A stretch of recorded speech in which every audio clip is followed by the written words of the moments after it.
After beating the best team in the league, the Mariners lose to the White Sox. Hello, everyone, and welcome to the series analysis episode of the Seattle Baseline Podcast.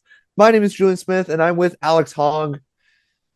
Alex, I feel like we just can't catch a break here. Like the Mariners, they they do great, Oh, and then they do bad, and then it's like, okay, we're back to square one because we beat the Braves and then we lost the White Sox. That means we're 500 for those 6 games, despite beating the best team in the league. So, Alex, how do you feel so far? Like, what's going in your mind? Because honestly, like, what's going on with the Mariners, man?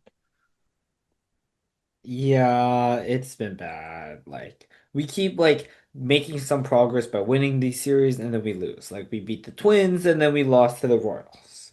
And then we ended up somehow beating the Braves and then we lost um to the White Sox. And this was supposed to be a road series that was supposed to go pretty well because we had the White Sox who aren't that good, like have not been good this year, and then we have Houston who's been really not that good this year. So it was supposed to be a way for us to get some wins, but we're off to a bad start because we didn't end up even winning the series. Yeah, Mariners offense erupted in the first game, and then went non-existent. The second game, you faced a pitcher that hasn't had a under 4 ERA in the 7 seasons he's played in the major leagues. Hasn't had a sub 4 ERA. Mariners pitchers consistently have sub 4 ERAs. This guy hasn't had a sub 4 ERA in the 7 years he's played in the major league. So there's that. And then we against against against the last guy we faced. What's his name again? Oh, Davis Martin. Yeah, Davis Martin. We scored 1 run again, and we haven't beaten a good pitcher yet. We haven't beaten a playoff level pitcher, and Davis Martin could very well be traded to a contending team, and then if the Mariners can make the playoffs at this point, they they might face Davis Martin again. But if your offense can't beat the good pitchers, it doesn't matter if you beat all the bad teams and you get into the playoffs. If you can't beat the good teams, then that's not good enough. And that's why we were praising the Mariners so much for beating the Braves. But then again, it's like Mariners fell short to the White Sox, fell You know, short this again. this team is just looks inconsistent right now. Now, I will neglect some blame on a few of the players who have been really good throughout the year on offense. Um, Josh Naylor, Randy Rosarena, and Julio Rodriguez. Those three, especially maybe within the last like month or so, have been amazing. Those guys are the reason why we're even winning some of these games.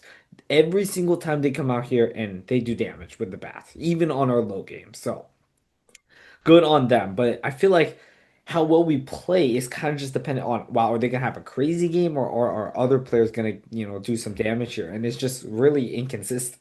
So, and I can deal with one game where the offense doesn't show up. But two games where the offense doesn't show up is bad. That's too much, and especially in a series. So, the last game was a little better, although against the tougher pitcher, but the second game was really, really bad. Like Naylor, Julio, and Rosarena still did their thing. It's just everyone else wasn't. Yeah, and I want to I want to say one more guy that was playing really well this series, and that's Logan Gilbert. Logan Gilbert goes out there, puts up 6 shutout, and allows 1 base runner in his entire six inning start. Puts up a quality start. I mean, obviously 6 innings, no runs. That's the quality start of quality starts. And Mariners, I don't put it on Bizardo that we lost that game. I put it on the offense that only scored 1 run. 1 run is 2 runs is not enough. 3 runs is barely enough. And 4 runs is where the pitcher should be able to win you the game. Clearly, 1 run cannot possibly be enough. You're asking the pitcher to go out there and throw 9 shutout innings across the starting pitcher in the bullpen. Yeah, nice try. That's not going to happen. And you're looking at a batting order that has Brendan Donovan, Julio Rodriguez, Josh Naylor, Cal Raleigh 60 home runs last year, and Randy Rosarena, who's consistently been playing well. You just mentioned all these guys. They're this lineup is supposed to be one of the better lineups in the American League. And this lineup, as I mentioned earlier, has not beaten a good pitcher yet. So that's that's my frustration with what's going on right now, and especially whatever's going on with Cal Raleigh and his injury, whether that injury's been resolved or not. They got to solve it soon, because if we have Cal Raleigh hitting under 200 this year, then this offense is not going to work. It isn't. And he's been 0 for 29, which is the worst he's ever done in his career. He had that injury in between. I don't know if he's okay right now. Maybe he's not. He doesn't look okay because he can't hit anything. So I'm not sure what's gonna happen there. Maybe he'll go on the aisle. I don't know. I don't know if he. I don't really know what the situation is there. I can't really tell, but he doesn't look right. Mm. And it kind of sums up the Mariners. We just had a lot of injuries, and I'm not trying to say this like an excuse or anything, but it's like it's been pretty bad with the bullpen. And when you talk about Bizarro giving up the run, like, I'm not too surprised because we just don't have enough bullpen depth right now. I mean, we're having guys like Nick Davila, who I've never even heard of before he pitched, like the first time he pitched. He's pitched a few times now.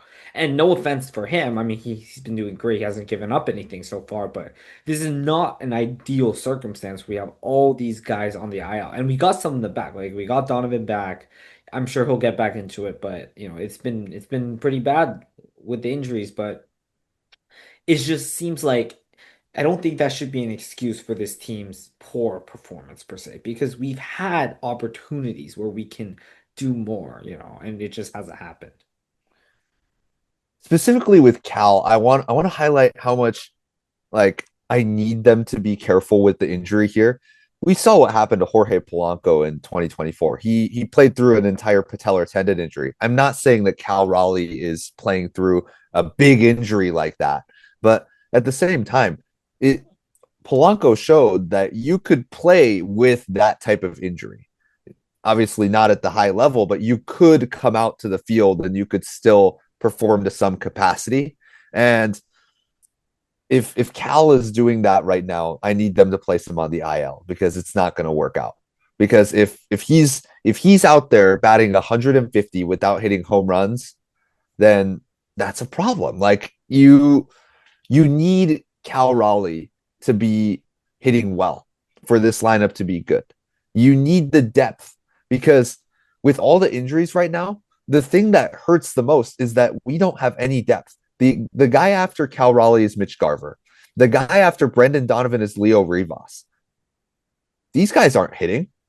Hmm. You have no depth in your lineup. You have your starters, high end starters. These starters are probably some of the top level starters in the league when it comes to the lineup.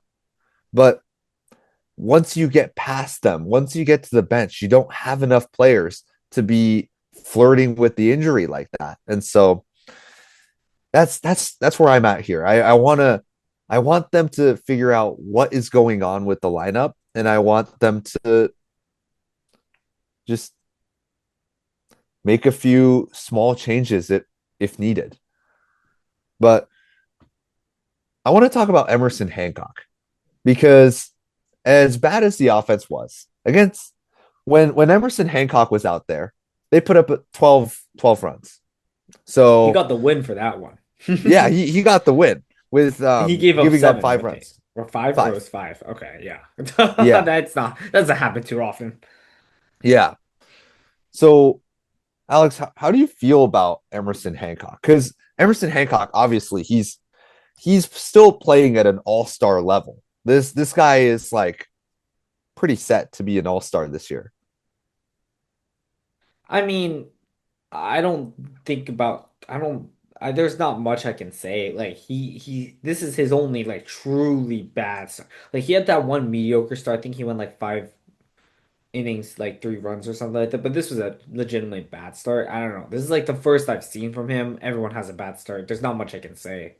Um, the offense thankfully did bail him out, or else we would have gone swept this series. And it's unfortunate that we just used up all the offense in that one game. And albeit we didn't need all that offense to win that game, but it's just like I don't know. I mean, with Hancock, there's not much I can say with that in regard. If it continues to go down this path, because I know last year he had a good stretch and then it just went downhill from there. But at least this stretch was longer, so I can say that this is more, hopefully, more of an outlier than a foreseeable trend. I will be the first to say that I think this is an outlier, specifically because after giving up those 5 runs within the first 3 innings, he goes 6 innings. So he doesn't give up another run for the last 3 innings that he pitches, and he goes out there and plays like the Emerson Hancock that we've seen all year. One thing that was bad, or there's two things. Sinker wasn't being located at all. He wasn't able to get first pitch strikes on that sinker, and that leads me to the second one where he wasn't getting the strike zone. He was walking batters. This was the first time he's walked 3 batters this year, which is insane, which is incredible. 3 walks being the most in your season is pretty incredible. But compared to the last start, he went 7 innings, 14 strikeouts, and 1 earned run, no walks.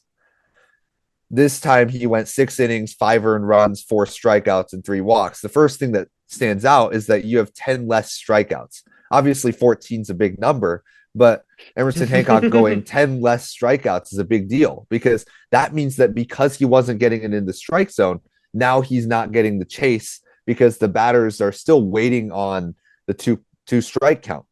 Unless they're at 2 strikes and they need to foul the ball off, the batters aren't going to be in swing mode quite as much. And that was what Emerson Hancock's whole strategy was. And because the sinker wasn't working this time, he wasn't able to adjust in time. He gave up those 5 runs. The In the previous starts, his sweeper was the one that was bad. And he was able to adjust to that by using less of the sweeper. This time with the sinker, his adjustment was late. The last 3 innings he pitched, he was primarily four seam and sweeper, and that's how he was able to adjust to the bad sinker of the day. But maybe that's where the catcher needs to come out quicker and give him a little bit of a talk before everything unravels. Yeah, and I mean Hancock, he'll build more experience through this. He hasn't been like this is the only season so far that he's been pretty good so far, like throughout the year. So, it's an experience. And what he did last start with the 14 strikeouts, yeah, I'm very certain that probably will not be happening again anytime soon. Because it's just so many, right? But Yeah.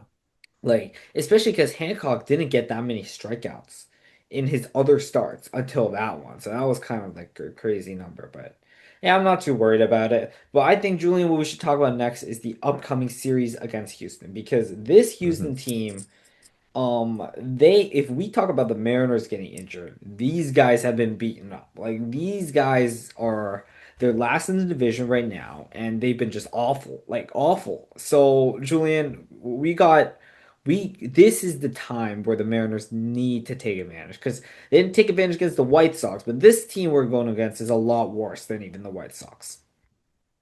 Yeah, and it comes down to they have one good pitcher in their whole rotation. Hunter Brown is gone. Everybody else is gone. Josh Hader's been gone for a while. Brian Abreu is playing like a shell of himself throughout the season so far, and they have no pitching. They have Peter Lambert, who's been playing well this year, but look at his other seasons. His his career regular season is almost a 6 ERA. This guy hasn't been good.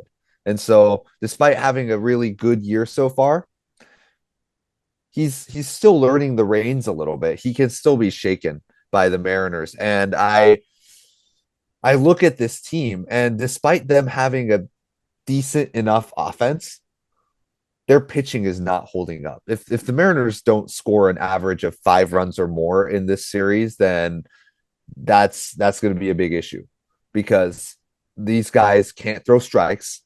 They they walk everybody, especially Tatsuya Imai. We saw him in the previous time we Oh, faced. that was the Yeah, last time he's pitched, actually. yeah. And Lance McCullers is a shell of himself. I mean, he's 32 now. He hasn't been good in the past few years. You've got you've got Mike Burrows, who I don't think has had much of a good year ever. Yeah, this This is team, this is a this is a beatable team. And if if the Mariners want to be able to get to the playoffs and win the division and win the World Series, they have to be able to beat these bad teams.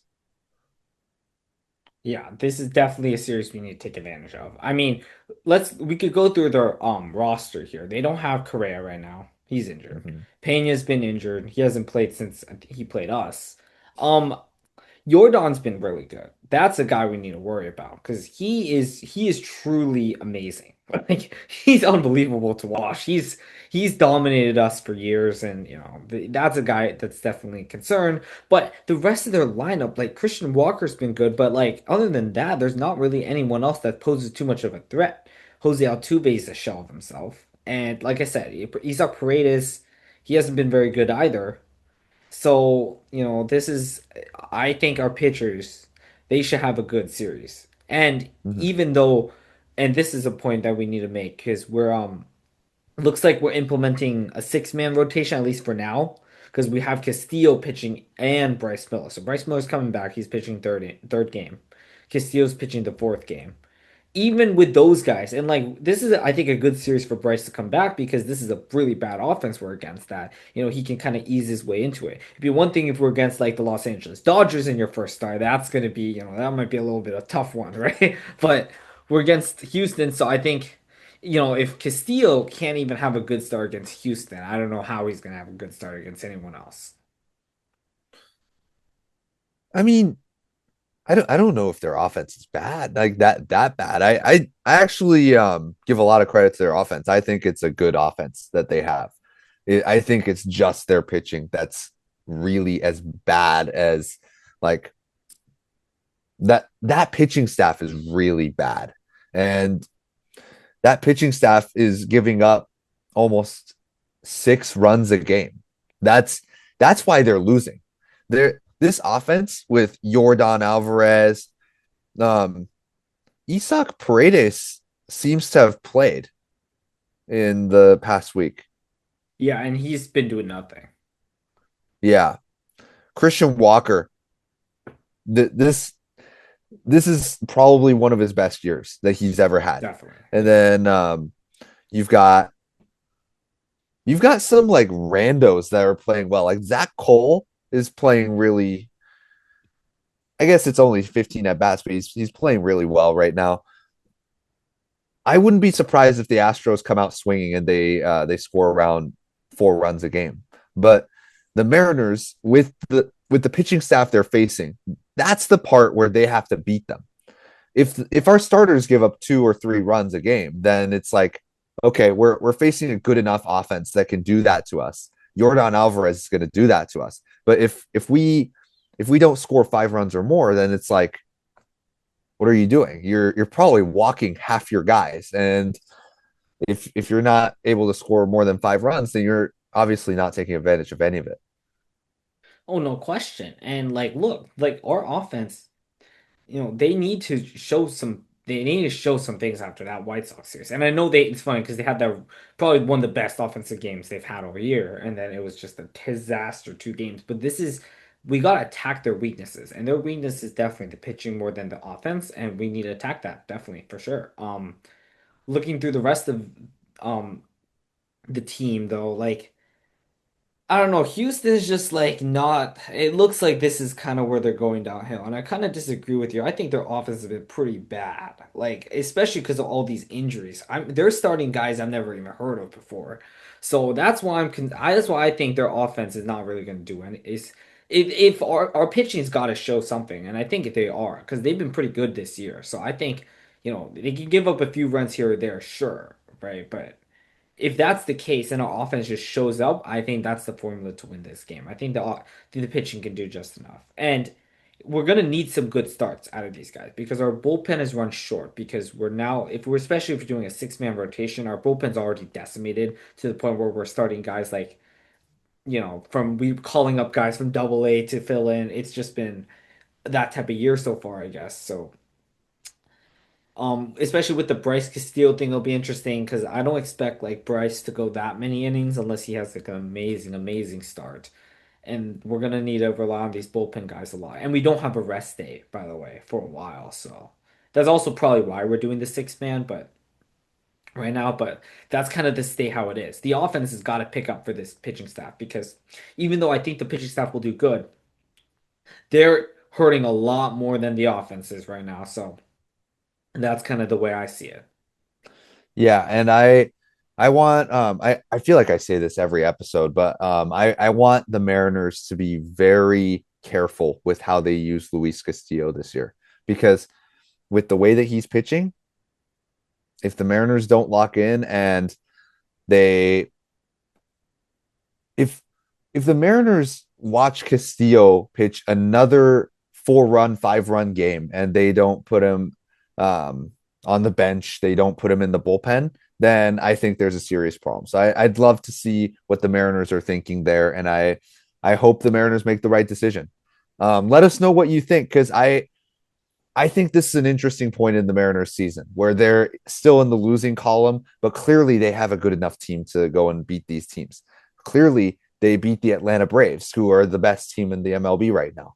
And they're Mm. about to face one of the worst teams in the league in the Houston Astros. So I'd love to know what you guys think. Please comment down below.